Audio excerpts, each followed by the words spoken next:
Hello, and welcome back to Gunfighter Life, the podcast where we talk about gunfighting the right way, from a Judeo-Christian worldview and real-world first-hand experience.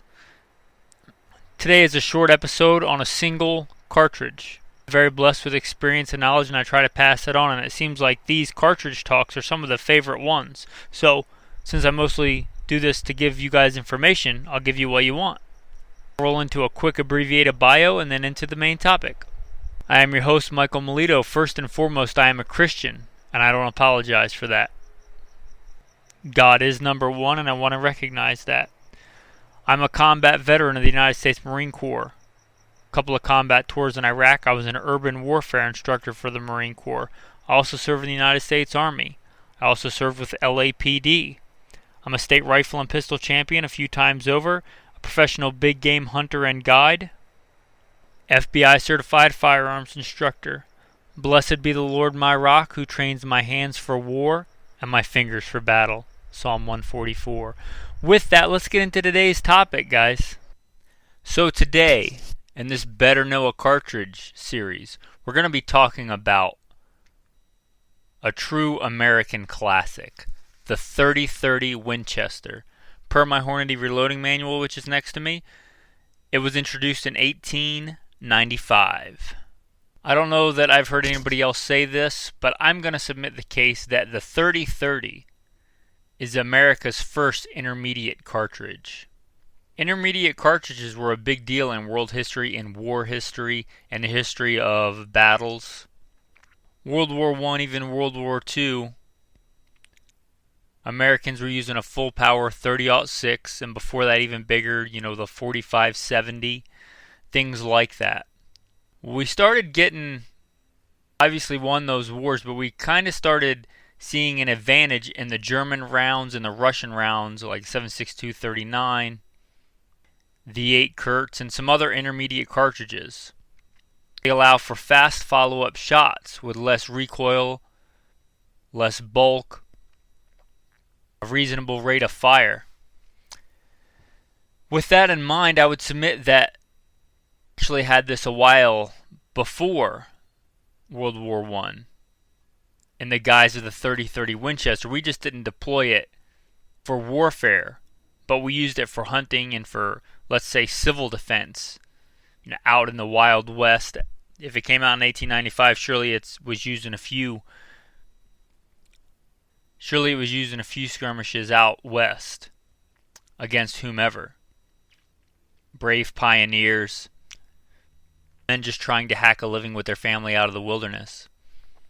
The 30-30 Winchester does that. It gives you that reasonable rate of fire. It lets you shoot point blank out to 150 yards, which for most people in most situations is plenty. The 30-30 has put untold numbers of deer and elk and bear on the table or in the ground. The 30-30 is a great intermediate cartridge, and if it put elk and deer on the table 100 years ago, the elk and deer are not taxonomically any different than they were 100 years ago. They're the same animals. You don't need a 300 Winchester, or I don't even know the proper designation. You don't need a 300 Ultra Mag. You need a giant belted Magnum to do that. The 30-30 does that. And it does that often in a handy carbine with a reasonable rate of fire. A lever action 30-30, you can get a lot of rounds downrange. It's jokingly or colloquially referred to sometimes as the redneck assault rifle. And for good reason. It gives you, like I said, a reasonable rate of fire. It could be considered one of the first assault rifles. The cowboy assault rifle is a more politically pleasing term. But it is a rifle that gives you reasonable firepower at a quick rate. Now when you think about the 30-30, you often think about classic gun, the Winchester 1894, and that's a fantastic gun. You also think about the Marlin Model 336, also a fantastic gun. This could be a whole podcast episode on the difference between those two guns. I'll break it down super simple. If you want something quick and fast handling, a little bit lighter, then go with the Winchester. If you want something more accurate, a better ability to mount optics, a more modern optic like a scope, stronger, more robust action, you go with the Marlin. Now, if you like the Winchester and the classic look and classic lines of that, obviously the patents on that are expired. Some other companies make it, or make copies of it. And Mossberg makes a 30-30 that looks very similar, if not internally identical. I'm not exactly sure, but looks very similar to the Winchester. And it's, the last time I looked, the price is less than half as much. And it's still made in America. So you may look at the Mossberg also. Usually when you think of the 30-30, you think of it in a lever action, and it is great in a lever action. But you can also get it, they've made a few bolt guns or single shots over the years. And especially if you're going to reload and hand load, because you can't stack pointed bullets behind each other in a tubular magazine, or you'll cause a chain detonation. No, they might, under recoil or under banging that rifle around, cause the rounds to go off in the magazine tube. So usually 30-30s, like 45-70s, your tubular fed rifle rounds are going to have a round nose, which can hurt them a little bit in long range performance. But if you get these in a bolt action, or you get them in a single shot and you want to mess around as a hand loader, you can do a lot of really cool things with the 30-30, loading them a little bit hotter, loading them with pointy bullets, Spitzer style bullets. So if you wanted something to get into reloading and tinker with that wasn't going to cost you a lot of money, that would be a cool place to start. Some of those older companies that made the bolt action 30-30s aren't really coveted. You can sometimes find them pretty cheap.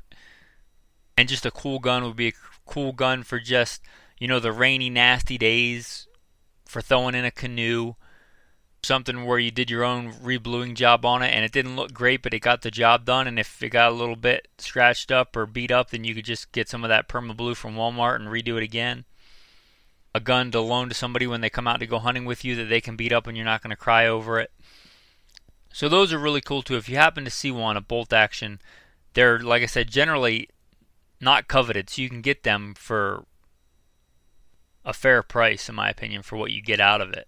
A good utilitarian hunting rifle. I want to say that Savage makes one, or they don't make it anymore, but they made one. And likely some other companies did as well. You might think of the 30-30 as being old and slow, but the 30-30 in my low data, 100 grain bullet, you can get at 2,700 feet per second.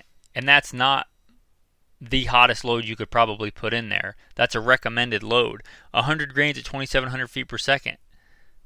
What we think of the heavy hitting 223 round of today, this is in the same reloading manual, the Hornady reloading manual, 80 grain bullet, which is 20 grains lighter than the 30-30 at 2,750. So 50 feet per second more, but 20 grains less a bullet. So in practical terms, at the distance that most people are going to take game, it's more powerful. It's better even for varmint things like coyote if you're loading that 100 grain bullet. It's launching it out of there at 2,700 with 100 grain. Whereas a 223, the ultra modern, AR-15 round, the super heavy, what all the 77 or 80 grain bullets, what all the cool operators are running, is launching an 80 grain or 77 grain at around the same velocity. So pretty cool. And then you got probably the most common, or one of the most common loads for the 30-30 is the 115 grain bullet. The 150 grain bullet. That's kind of a classic loading you'll see at Walmart or whatever. And you're getting the 150 grain bullet at around 2,300 feet per second, which is respectable. Obviously, that's plenty of mass and velocity to put big animals down because it's been doing it for over 100 years. So you can't really make the argument that it doesn't do that well. And another very common one is the 170 grain bullet. You're dropping down a velocity to 2,200, 2,100-ish feet per second, but still a great load for in-close elk and black bear and things like that. And maybe you're getting into hunting or shooting and you want just a classic. You want just a classic round. Maybe you like the classic lever action. Maybe you live somewhere where your rights or the Second Amendment is being infringed on and you can't have a modern semi-automatic. You want something for hunting and for keeping in the back of the truck that's not going to raise any eyebrows. That 30-30 lever action, it's old, but it's not obsolete. It's not even obsolescent. It's still a very viable hunting cartridge. It's an okay defense cartridge. I would say it's obsolete for, combat. Nobody's going to issue it to their military nowadays. But for defense, for keeping, in your quad going around a ranch or going exploring, for keeping in the back of your car just in case, it's certainly much more firepower than you're going to get out of a handgun.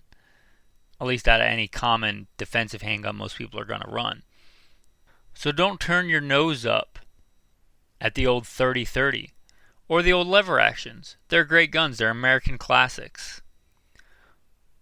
And I would submit, in my opinion, the first modern, because we're still using them today a lot, the first modern intermediate cartridge, at least that I'm aware of. With that, guys, I hope you've liked this episode of, I don't even know what I'm going to call this series yet. Maybe Better Know a Cartridge. If you like this, you may like our full-length episodes of Gunfighter Life, so check those out on whatever podcast platform you want. iTunes, Google, iHeartRadio, Spotify, whatever. If you could scroll down and hit some stars and give us a good review, that'd be great. Be greatly appreciated. If you want to check out more, your one-stop shop for that is goodshepherdtraining.com. That's goodshepherdtraining.com. You can contact me on there. You can support the podcast on there. You can check out a couple of other really good podcasts on there. The Alpha Male podcast, where we talk about being an alpha male today. And Simple Man Sermons, the preachings of a simple man, called by God to share the good news of Jesus Christ. And again, you can find those on whatever podcast platform you're listening to this on. Or you can just check us out at goodshepherdtraining.com. With that, guys, thanks, and have a blessed day.